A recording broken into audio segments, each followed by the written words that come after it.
Good morning दोस्तों, Kanha IAS academy Korba में आप सभी का स्वागत है।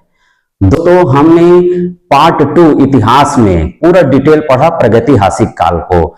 आज हम प्रगतिहासिक काल का वैकल्पिक प्रश्न देखेंगे जो यूपीएससी, सीजीपीएससी, व्यापम के लिए बहुत ही महत्वपूर्ण है और इस प्रश्न को कई बार पूछा गया है तथा वे प्रश्न भी देखेंगे जो आने वाले समय में जो आने की संभावना है। ठीक है, और अभी हम देखते हैं कि वर्तमान में जो कुट वाले प्रश्न हैं इस प्रश्न को भी देखेंगे।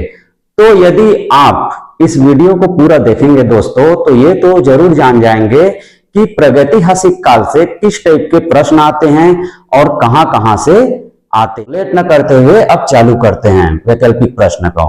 प्रश्न पहला है, भारतीय प्रगतिहासिक काल के जनक किसे माना जाता है? भारतीय प्रगतिहासिक काल के जनक किसे माना जाता है? तो इसका जो आंसर है A Cunningham, B Robert Bruce Foote, C John Marshall और डी आर.डी. बनर्जी। तो जो प्रगतिहासिक काल के जो जनक है उसे हम रॉबर्ट ब्रूस फुट को मानते हैं। तो इसका जो आंसर है बी है, बी। ठीक है, चलिए दूसरा प्रश्न। दूसरा प्रश्न है, मध्य पाषाण काल के पशुपालन के प्राचीनतम साक्ष्य कहां से मिले हैं? मध्य पाषाण काल के पशुपालन के प्राचीनतम साक्ष्य कहां से मिले हैं? आंसर है ए बागोर राजस्थान और आदमगढ़ एमपी मध्य प्रदेश, बी भीमबेटका और सी सराय नाहर राय और डी है लोथक। मध्य पाषाण काल के पशुपालन के प्राचीनतम साक्ष्य कहां से मिले हैं? तो आंसर है दोस्तों इसका बागोर राजस्थान, आदमगढ़। ठीक है, मध्य पाषाण काल के पशुपालन के प्राचीनतम जो साक्ष्य है बागोर राजस्थान के बागोर और आदमगढ़ मध्य प्रदेश के से मिले हैं। ठीक है, ये आंसर है इसका। तीसरा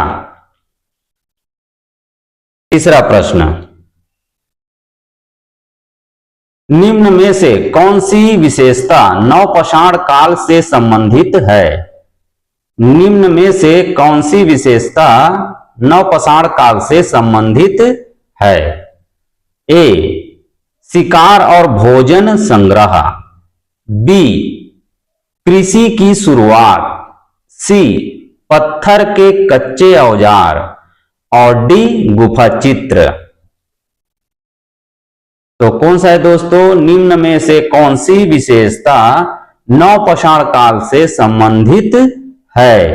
तो है कृषि की शुरुआत, क्योंकि नवपाषाण काल में हम कृषि करना सीख गए थे और कृषि करके भोजन करते थे और नवपाषाण काल में ही हम स्थायी रहना सीख गए थे, मिट्टी के घर बना के उसमें रहते थे। तो इसका जो आंसर है बी है, कृषि की शुरुआत, बी। प्रश्न 4, निम्न में से कौन सबसे प्रारंभिक मानव माना जाता है? निम्न में से कौन सबसे प्रारंभिक मानव माना जाता है? पहला ए होमोसेपियंस, बी होमो हैबिलिस, सी ऑस्ट्रेलोपिथेकस और डी नियंडरथल। निम्न में से कौन सबसे प्रारंभिक मानव माना जाता है? तो इसका आंसर है दोस्तों सी ऑस्ट्रेलोपिथेकस। ऑस्ट्रेलोपिथेकस का जो पूरा वीडियो देख सकते हैं दोस्तों। ठीक है, तो आपको समझ में आ जाएगा कौन कौन से हैं। इसमें है ड्रायोपिथेकस, फिर रामापिथेकस है, रामापिथेकस के बाद है फिर ऑस्ट्रेलोपिथेकस है, होमो हैबिलिस है, इरेक्टस, ऐसे करके पूरा उसमें बताया गया है मानव के विकास में। तो यदि आप इसके बारे में नहीं जानते हैं तो आप वहां यूट्यूब के प्ले लिस्ट में जाके आप इसको देख सकते हैं। ठीक है, तो इसका जो आंसर है सी है ऑस्ट्रेलोपिथेकस। ठीक है, ऑस्ट्रेलोपिथेकस। 5, किस स्थान पर नवपाषाण काल में मनुष्य के साथ कुत्ते को दफनाने के प्रमाण मिले हैं? किस स्थान पर नवपाषाण काल में मनुष्य के साथ कुत्ते को दफनाने के प्रमाण मिले हैं? ए कोल्डिवा, बी बुर्जहोम कश्मीर, सी मेहरगढ़ और डी है चिरांद। तो इसका जो आंसर है बुर्जहोम कश्मीर है। बुर्जहोम क्या कश्मीर में ये पृथ्वी के अंदर गुफा रहते थे। ठीक है, तो यही क्या है मनुष्य के साथ कुत्ते को दफनाने का साक्ष्य मिला है। तो इसका जो आंसर है बी बुर्जहोम कश्मीर है। ठीक, चलिए, बहुत ही ये क्या है यूपीएससी और सीजीपीएससी में कई बार पूछा गया है दोस्तों। ठीक है, तो बहुत ही महत्वपूर्ण प्रश्न है ये। ठीक है, इसे देखिए और आप जानेंगे कि प्रागैतिहासिक काल से किस टाइप के प्रश्न पूछते हैं और इसी टाइप के प्रश्न की तैयारी करिएगा। साथ ही अभी जो वर्तमान में कुट वाले प्रश्न आते हैं, ठीक है, उसमें से भी हम क्या है करीब 10 या 15 कुट वाले प्रश्न करेंगे प्रागैतिहासिक काल से। ठीक है, देखिए पूरा देखिएगा दोस्तों। प्रश्न 6वां,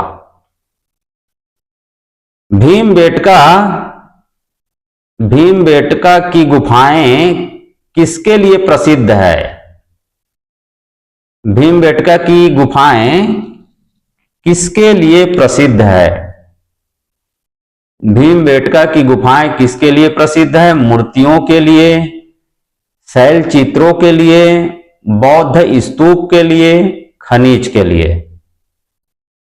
ए मूर्तियों के लिए, बी शैल चित्रों के लिए, सी बौद्ध स्तूप के लिए और डी खनिजों के लिए। तो इसका जो आंसर है भीमबेटका की जो गुफाएं हैं किसके लिए प्रसिद्ध है? शैल चित्रों के लिए प्रसिद्ध है। सबसे प्राचीन और सबसे ज्यादा यदि शैल चित्र आप देखेंगे तो भीमबेटका से मिले हैं, जो मध्य प्रदेश के रायसेन जिला में स्थित है। ठीक है, तो इसका जो आंसर है बी शैल चित्र के लिए।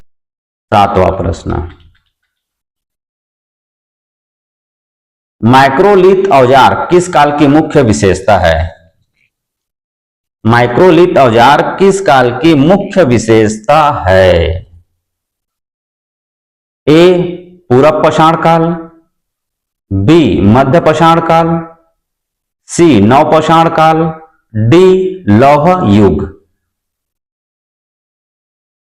तो इसका जो आंसर है बी मध्य पाषाण काल के लिए माना जाता है। मध्य पाषाण काल में हम छोटे छोटे पत्थर के औजार का प्रयोग करते थे। ठीक है, तो माइक्रोलिथ औजार किस काल की मुख्य विशेषता है? मध्य पाषाण काल की। तो इसका जो आंसर है बी है। प्रश्न 8,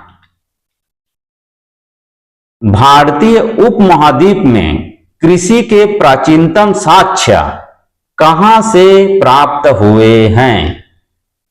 भारतीय उपमहाद्वीप में कृषि के प्राचीनतम साक्ष्य कहां से प्राप्त हुए हैं कृषि के? तो ए ब्रह्मगिरी, बी बुर्जहोम, सी मेहरगढ़ और डी कोल्डिवा। तो इसका जो आंसर है मेहरगढ़, जो पाकिस्तान में स्थित है। मेहरगढ़ में सबसे पहले आप देखेंगे जो कृषि के साक्ष्य मिले हैं। ठीक, तो इसका जो आंसर है सी है।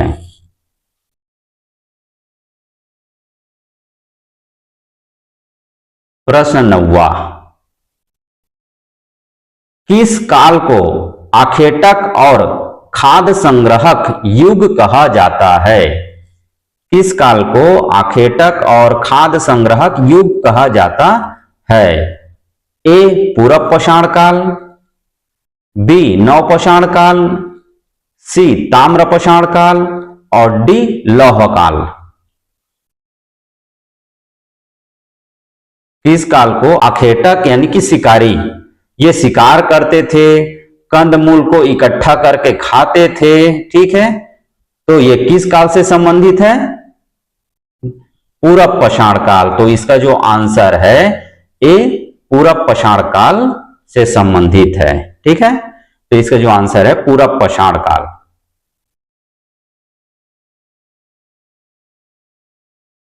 10वां प्रश्न, प्रागैतिहासिक काल किसे कहते हैं?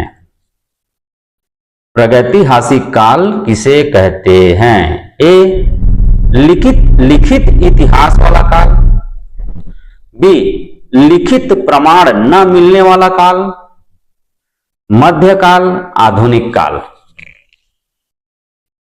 प्रागैतिहासिक काल किसे कहते हैं?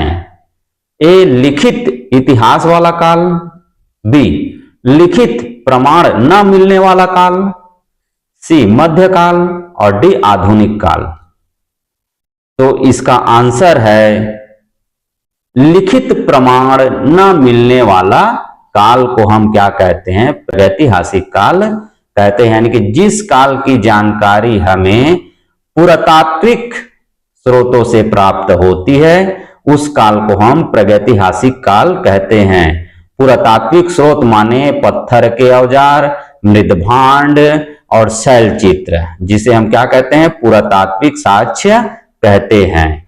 तो प्रागैतिहासिक काल की जो जानकारी है पुरातात्विक स्रोतों से प्राप्त होती है। इस काल के जो मानव हैं न तो पढ़ना जानते थे न तो लिखना जानते थे, ठीक है, न तो इसका जो आंसर है बी होगा।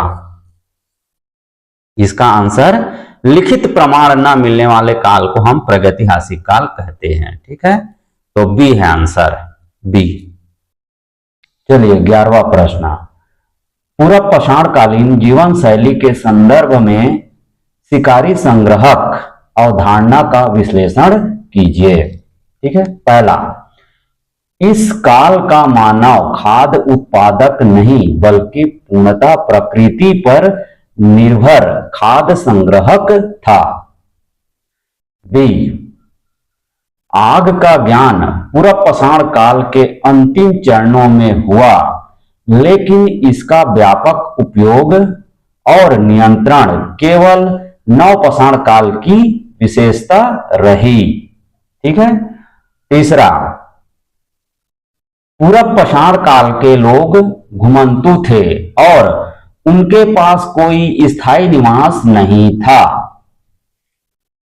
ऑप्शन है, कुट वाले प्रश्न है, इसमें ऑप्शन है केवल 1 और 2 सही हैं, बी केवल 1 और 3 सही हैं, सी केवल 3 सही हैं या डी ये सभी सही हैं।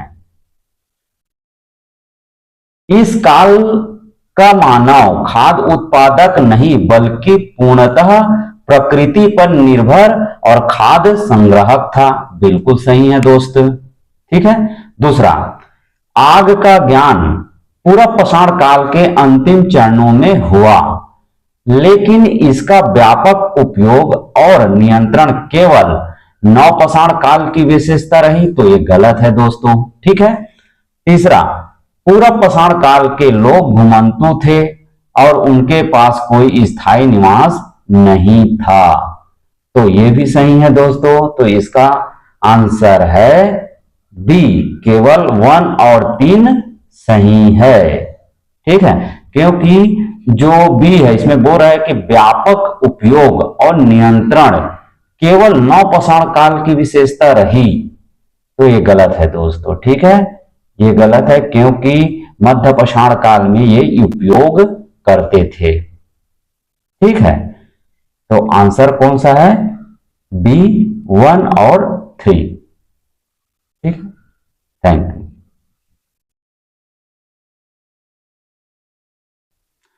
पूरब पाषाण काल का अर्थ है नया पत्थर युग, पुराना पत्थर युग, मध्य पत्थर युग, धातु युग। तो इसका जो आंसर है पूरब पाषाण काल का अर्थ है पुराना पत्थर युग। इस काल के जो मानव हैं पूरी तरह से पत्थर के औजार पर निर्भर थे और पूरब पाषाण काल में ये बड़े बड़े पत्थर के औजार का प्रयोग करते थे।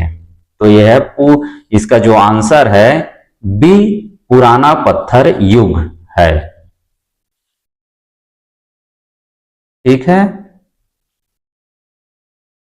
13, मध्य पाषाण काल में उपयोग किए जाने वाले औजार कहलाते हैं। मध्य पाषाण काल में उपयोग किए जाने वाले औजार कहलाते हैं। ए, माइक्रोलिथ, बी, कुल्हाड़ी, सी, तलवार और डी, भाला। तो मध्य पाषाण काल में उपयोग किए जाने वाले औजार कहलाते हैं क्योंकि मध्य पाषाण काल में हम छोटे छोटे पत्थर के औजार का प्रयोग करते थे जिसे हम माइक्रोलिथ कहते हैं। तो इसका जो आंसर है ए, माइक्रोलिथ है। ए आंसर है इसका।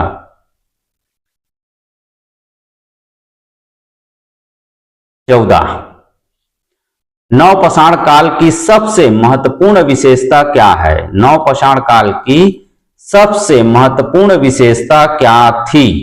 पहला, ए, शिकार, बी, कृषि, सी, युद्ध और डी, व्यापार। तो नवपाषाण काल की सबसे महत्वपूर्ण विशेषता थी कृषि करना। इसमें हम कृषि करना सीख गए थे तो इसकी जो मुख्य विशेषता है कृषि करना। तो इसका जो आंसर है बी है, कृषि।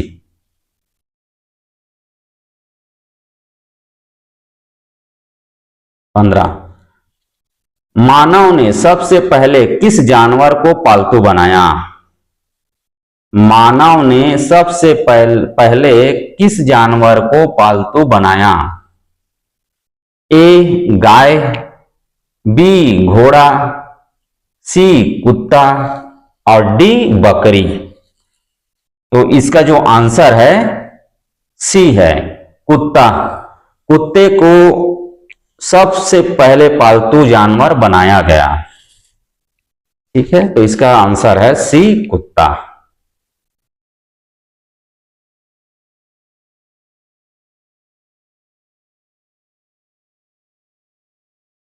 16, भारत में प्रागैतिहासिक काल की गुफा चित्र कहाँ मिले हैं?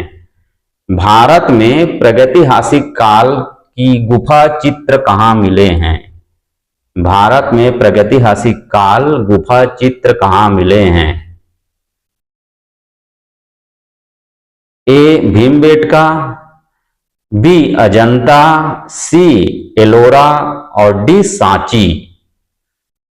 तो इसका जो आंसर है ए होगा, भीमबेटका। भीमबेटका में सबसे ज्यादा और सबसे पुराना प्राचीनतम शैल चित्र मिले हैं जो मध्य प्रदेश के रायसेन जिला में स्थित है। तो इसका जो आंसर है ए, भीमबेटका होगा।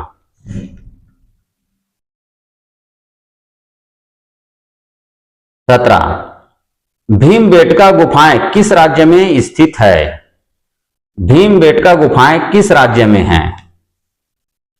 भीमबेटका गुफाएं किस राज्य में हैं? ए, छत्तीसगढ़, बी, मध्य प्रदेश, सी, महाराष्ट्र और डी, राजस्थान।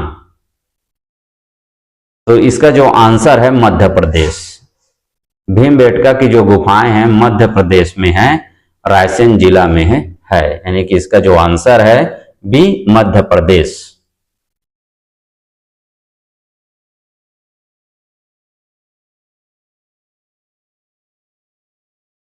मानव द्वारा आग की खोज किस काल में हुई? मानव द्वारा आग की खोज किस काल में हुई? 18 प्रश्न है, मानव द्वारा आग की खोज किस काल में हुई? ए नवपाषाण काल, बी मध्य पाषाण काल और सी पूरब पाषाण काल, डी धातु युग। बताओ दोस्तों आंसर। मानव द्वारा आग की खोज किस काल में हुई? तो इसका जो आंसर है पूरब पाषाण काल में। इसमें पूरब पाषाण काल में। तो इसका जो आंसर है सी है।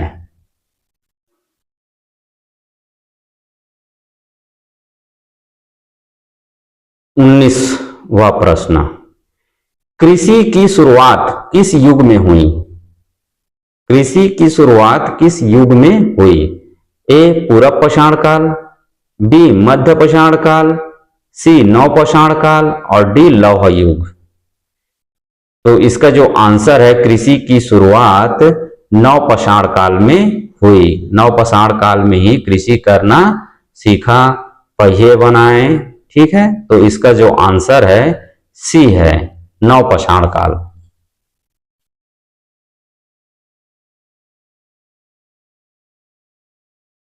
20वां प्रश्न, पहला पत्थर का औजार किसने बनाया? पहला पत्थर का औजार किसने बनाया? Answer A Homo sapiens, B Homo habilis, C Homo erectus और डी नियर्थल। तो इसका जो आंसर है पहला पत्थर का औजार किसने बनाया, तो बी होमो हैबिलिस है। ठीक है, होमो हैबिलिस ही पहले बड़े बड़े पत्थर के औजार बनाया करते थे। ठीक है, और होमो इरेक्टस इसने क्या की, आग की खोज की इन्होंने। ठीक है, तो इसका जो आंसर है पत्थर के औजार बनाया किसने, तो होमो हैबिलिस ने। तो इसका जो आंसर है बी है।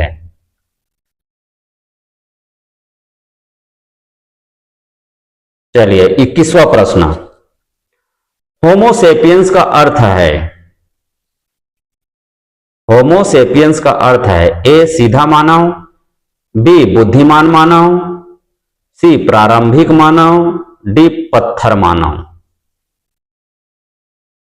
तो इसका आंसर है बुद्धिमान मानव। होमोसेपियंस का अर्थ है बुद्धिमान मानव, क्योंकि इन्होंने लिखना, पढ़ना और लिपि, ठीक है, सब कुछ जान लिए थे। ठीक है, इसलिए इसे इसका जो आंसर है बी बुद्धिमान मानव है। 22वां प्रश्न,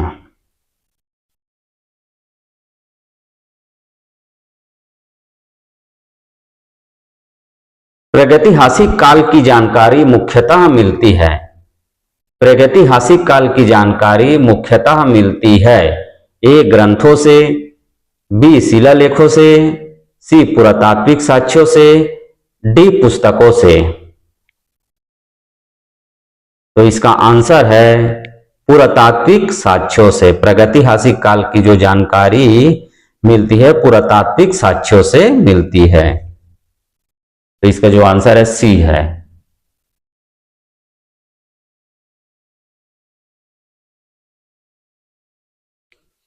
23वां प्रश्न,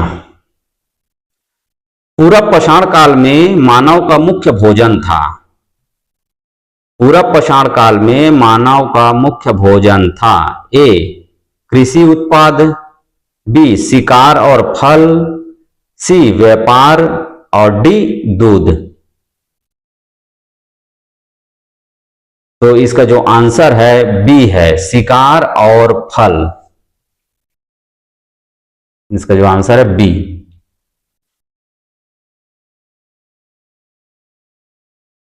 24वां प्रश्न, मध्य पाषाण काल का दूसरा नाम है A Mesolithic age, Palaeolithic age, Neolithic age, iron age. पाषाण काल का दूसरा नाम है मेसोलिथिक एज है, यानी इसका जो आंसर है ए है।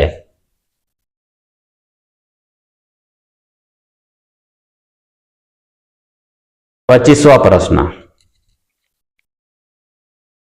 नवपाषाण काल में मानव रहने लगा। नवपाषाण काल में मानव रहने लगा। ए गुफाओं में, बी स्थायी घरों में, सी पेड़ों पर और डी जंगलों में। नवपाषाण काल में मानव रहने लगा स्थायी घरों में, क्योंकि वे मिट्टी के घर बनाना सीख गए थे, तो मिट्टी के घर बना के वे रहते थे। तो इसका जो आंसर है बी स्थायी घरों में, बी इसका आंसर है बी।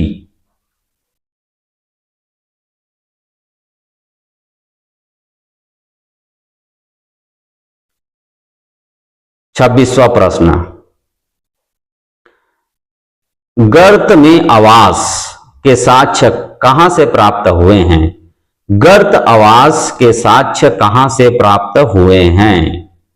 ए बुर्जहोम, बी कोल्डिवा और सी ब्रह्मगिरी, डी संगनकल्लू।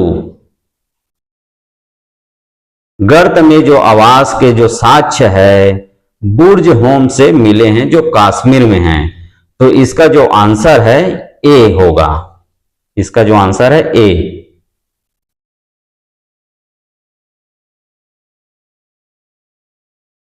क्वेश्चन 27, पहिए का आविष्कार किस काल में हुआ? पहिए का आविष्कार किस काल में हुआ? ए पूर्वपाषाण काल, बी मध्यपाषाण काल, सी नवपाषाण काल और डी लौह युग। तो इसका जो आंसर है नवपाषाण काल में। नवपाषाण काल में हमने पहिए का आविष्कार कर लिया था, ठीक है, खेती करना सीख गए थे, ठीक है। तो इसका जो आंसर है सी नवपाषाण काल।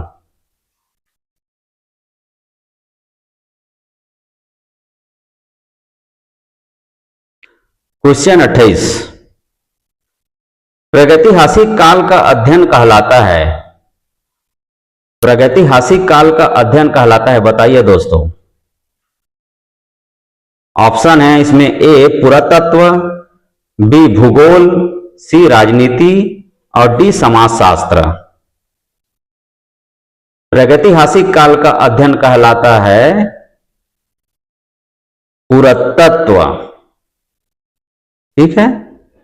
प्रागैतिहासिक काल का जो अध्ययन कहलाता है पुरातत्व, यानी कि इसका जो आंसर है ए है।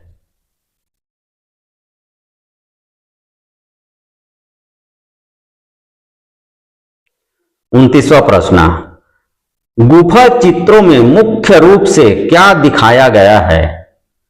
गुफा चित्रों में मुख्य रूप से क्या दिखाया गया है? ऑप्शन है ए युद्ध, बी शिकार और सी व्यापार और डी है खेती। गुफा चित्रों में मुख्य रूप से दिखाया गया है शिकार का, तो इसका जो आंसर है बी होगा।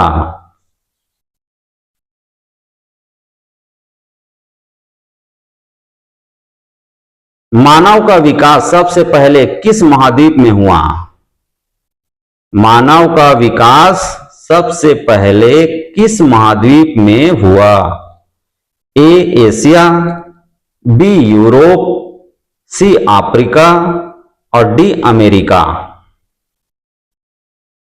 तो मानव का विकास सबसे पहले अफ्रीका में हुआ, तो इसका जो आंसर है सी। ऐतिहासिक काल के बारे में पढ़े और उसका जो एमसीक्यू देखे, तो जो एमसीक्यू देखे हैं ये पढ़ के आपको तो कुछ समझ आ गया होगा किस टाइप के प्रश्न आते हैं। इसमें हम करीब 100 प्रश्न और देखेंगे, वैकल्पिक 100 प्रश्न और देखेंगे। उसके बाद आप पूरा जान जाएंगे कि किस प्रकार के प्रश्न आते हैं, कैसे प्रश्न आते हैं और कैसे भी घुमा के दे दे। यदि आप इन प्रश्नों को अच्छे से बनाए हैं तो कैसे भी घुमा के दे आप बना लेंगे। ठीक है दोस्तों, ठीक है। है।